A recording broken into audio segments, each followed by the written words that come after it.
সকাল আমার প্রিয় বন্ধুরা, আশা করছি তোমরা যে যেখানে আছো সকলে ভালো আছো, সুস্থ আছো।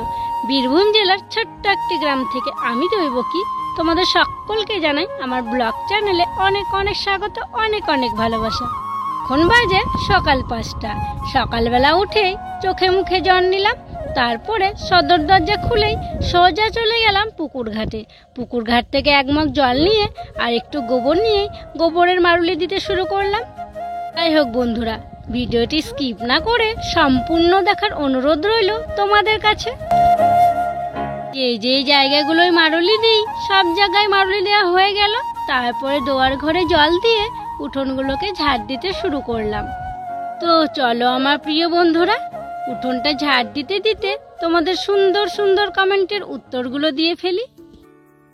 মুর্শিদাবাদ থেকে সেলিনা, সে লিখেছে, দিদি ভাই তোমার ভিডিও আমি প্রত্যেক দিন দেখি, তোমার ভিডিওতে আমার নামটা নিও। এই যে সেলিনা, তোমার নামটা নিয়ে নিলাম, আর তোমাকে অসংখ্য ধন্যবাদ গো কমেন্ট করার জন্য। পরের কমেন্টটি হচ্ছে কলকাতা থেকে এক বোনের, সেই বোনের নাম হচ্ছে প্রাপ্তি। সে লিখেছে, তোমার ব্লগ আমার পরিবারের সবাই দেখে, তোমার খুব প্রশংসা করে, তোমার ব্লগে আমার নামটা নিও। এই যে প্রাপ্তি, তোমার নামটা নিয়ে নিলাম, আর তোমার পরিবারের সকলকে আমার অনেক অনেক ভালোবাসা গো, আর এত সুন্দর কমেন্ট করার জন্য তোমাকে অনেক ধন্যবাদ।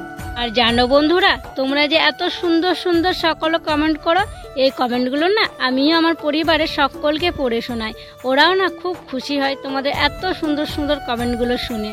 আর একজন দিদি ভাই লিখেছে, তোমার ভিডিওতে আমার ছেলের নামটা নিও, তাহলে ও খুব খুশি হবে। রুদ্র সোনাকে দেখতেও খুব পছন্দ করে, ওর নাম হচ্ছে বাবাই সোনা দাস। এই যে বাবাই সোনা, তোমার নামটা নিয়ে নিলাম, আর তোমাকে অনেক অনেক ভালোবাসা গো। তো দেখো বন্ধুরা, তোমাদের সুন্দর সুন্দর কমেন্টের উত্তর দিতে দিতে আমার কিন্তু উঠোনটা ঝাড় দেওয়া হয়ে গেল। আর আমার উঠোনটা কিন্তু অনেকটাই বড়, অনেক সময় লাগে। তো যাই হোক, উঠোনটা ঝাড় দেওয়ার পর মুরগি দুটোকে বের করে দিলাম। তারপর দেখো আমি চলে এলাম পুকুর ঘাটে এঁঠো বাসনগুলোকে মেজে নেওয়ার জন্য। আর এগুলো হচ্ছে কালকে রাত্রে খাওয়া এঁঠো বাসন।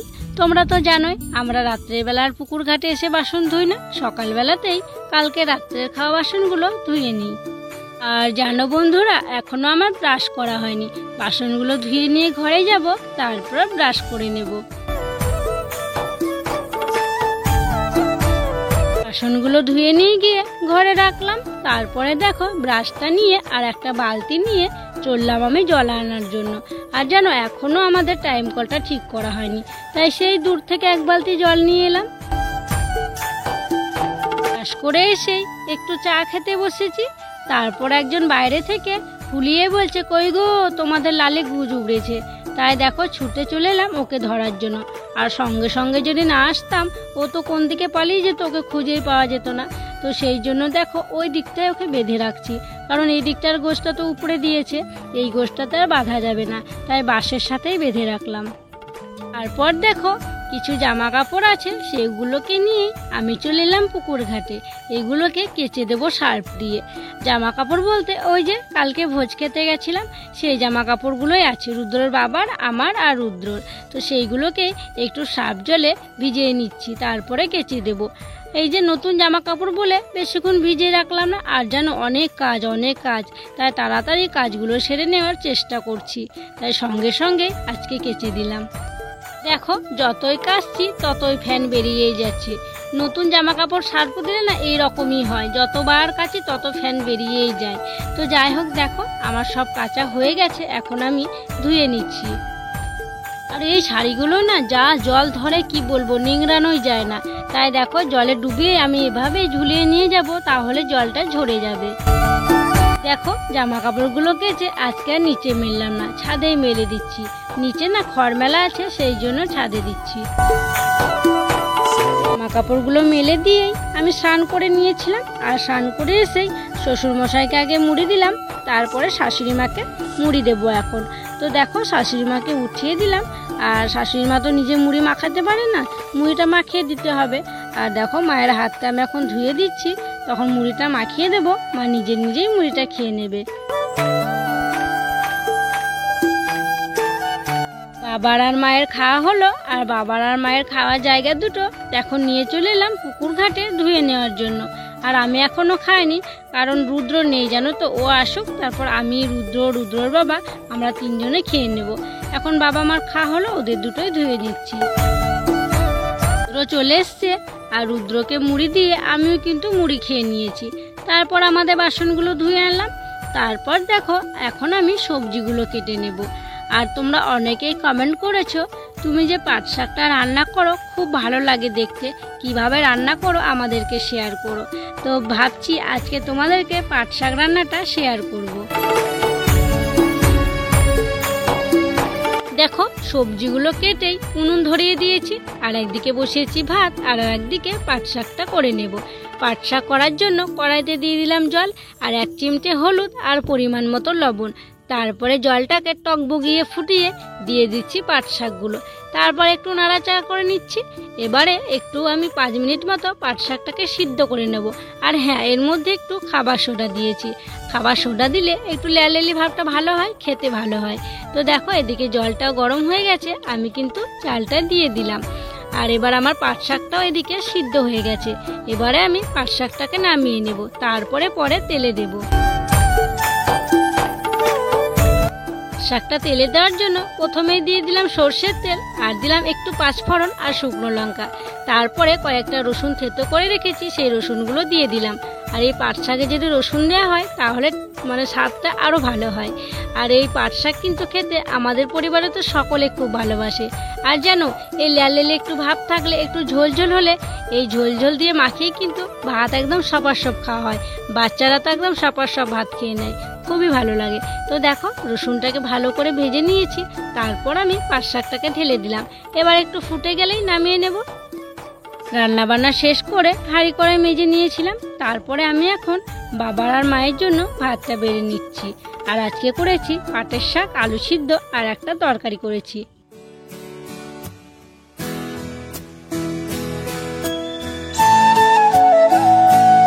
দেখো সবার খাওয়া দাওয়া চুকলো, আর আমার পেটের মধ্যে এখন ইঁদুর দৌড়াচ্ছে। আর দিদি আর আমি খেতে আছি। আর আজকে তো মঙ্গলবার, আমরা ভাত খাবো না। তো সেই জন্য সবার খাওয়া দাওয়া চুকিয়ে আমি এখন গোলা রুটি বানাবো। তো সেই জন্য আটাটাকে একটু গুলে নিলাম। তারপর দেখো আমি গ্যাসে এখন গোলা রুটিগুলো করে নিচ্ছি। তো গোলা রুটি করার জন্য প্রথমে দিয়ে দিলাম সর্ষের তেল, তারপরে দেখো দিয়ে দিলাম আটা গোলাটা, আর তেজপাতায় করে টেনে টেনে একটু বড় করে নিচ্ছি। ভালো লাগছে না বন্ধুরা, সেই সকাল 5টা থেকে লেগেছি, আর ইচ্ছে করছিল না যে কিছু করি। আর জানো বন্ধুরা, আজকে অনেক দিন পর গোলা রুটি করছি। আগে মা খুব গোলা রুটি করতো, কিন্তু এখন আর করা হয় না। তো দেখো একটা রুটি হলো, তারপরে আমি এইভাবে কিন্তু পরপর আরো কয়েকটা রুটি করে নেব। আর এই গোলা রুটি খাওয়ার জন্য কিছুই করলাম না যেন সবজিপাতি, আর কি বা করবো বলো, বাড়িতে সেরকম কোনো সবজিপাতিই নেই। তাই একটু দুধ চা করে নিলাম। এই চা দিয়ে ডুবিয়েই গোলা রুটিগুলো খেয়ে নেব। তো দিদিরটা আর আমারটা দেখো বেড়ে নিচ্ছি, এখন আমরা দুজনে খেয়ে নেব। আর এই গোলা রুটি খেতে কিন্তু আমার বেশ ভালো লাগে, আর আজকেও কিন্তু খুব ভালো লাগছিল। আর চা দিয়ে খাচ্ছি বলে বেশি ভালো লাগছে। সত্যি চা দিয়ে গোলা রুটিটা খেতে ভালো লাগে, তরকারি দিয়ে অতটা ভালো লাগে না। খাওয়া দাওয়া করে রুদ্রকে ঘুম পাড়িয়েছি। তারপর আজকে আর আমি শুলাম না, কারণ মেঘ করেছি জানো। তো সেই জন্য বাইরে কিছু জামা কাপড় ছিল, ছাদে কিছু জামা কাপড় ছিল, সেইগুলোকে সব তুলে ঠিকঠাক করে রাখলাম। আর তাড়াহুড়ো করে উঠোনটাকে ঝাড় দিয়ে নিলাম, কারণ উঠোনে খড় মেলা ছিল। তো যদি বৃষ্টি আসে তাহলে খড়গুলো চেপে আর কি বসে যাবে উঠোনে, সেই জন্য তাড়াতাড়ি করে ঝাড় দিয়ে নিলাম। তারপর দেখছি মা ঘুম থেকে উঠে পড়েছে, তাই মায়ের চুলটা আঁচড়ে দিচ্ছি।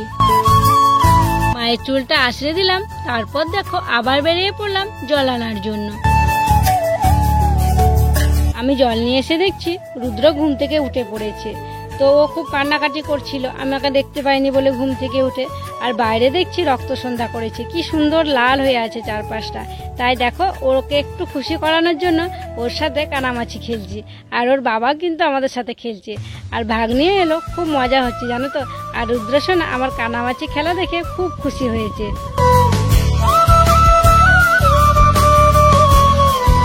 দেখো রুদ্রর বাবা কতটা বেইমানি করেছে খেলার সময় আমার সাথে। আমি নিচে খুঁজে খুঁজে মরছি, আর ওরা উঠে বসে আছে প্রাচীরে। আমি এত খুঁজছি, কাউকে দেখতেই পাচ্ছি না, খুঁজে পাচ্ছি না।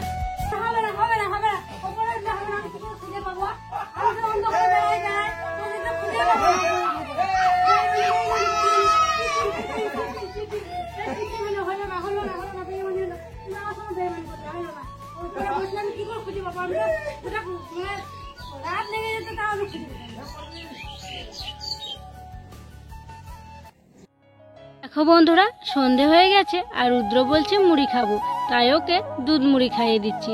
আর হ্যাঁ গো বন্ধুরা, তোমাদের জন্য ছেলেটার মুখে দুধ মুড়ি তুলে দিতে পারছি। তোমরা যদি আমার পাশে না থাকতে ছেলেটাকে আমি দুধ কিনে খাওয়াতে পারতাম না। সবই তোমাদের জন্যই, বলতে পারো তোমাদের টাকা থেকে ওকে দুধটা আমি খাওয়াতে পারছি। তো যাই হোক বন্ধুরা, আজকের ভিডিওটি আর বড় করছি না, এখানেই বিদায় নিচ্ছি। তোমরা সকলে ভালো থেকো, সুস্থ থেকো। আর যারা নতুন বন্ধু হয়ে আমার এই ভিডিওটি দেখছো তাদেরকে আমার পাশে থাকার জন্য অনুরোধ করছি। আর যারা পুরনো বন্ধু হয়ে আমার পাশে আছো তাদেরকে আমার অসংখ্য অসংখ্য ধন্যবাদ, অনেক অনেক ভালোবাসা।